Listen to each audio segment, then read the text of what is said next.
In today's video, I'm going to show you guys how to install the shift levers onto the transfer case. First thing I would do is grease up this pin a little bit. Set the pin all the way back, and then first you put on the lever spring with this little notch facing inwards towards the shifters. Next, put the shifter with the long arm on it on first. And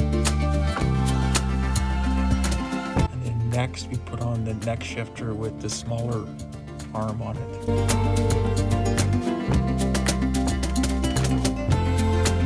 This is how the shift lever should be orientated.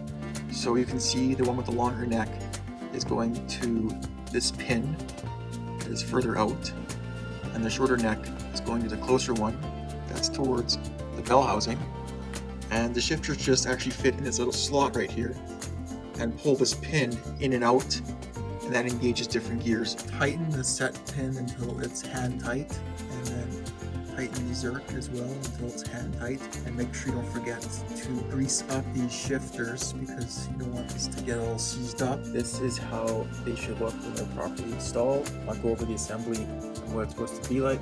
So this shift lever has the longer neck, and there is a shift lever spring. Then there's also the next shift lever, which has the smaller neck. On the other side right here, there's the other shift lever spring. And then there's the set pin that's down right here. And then the zerk is threaded on this side.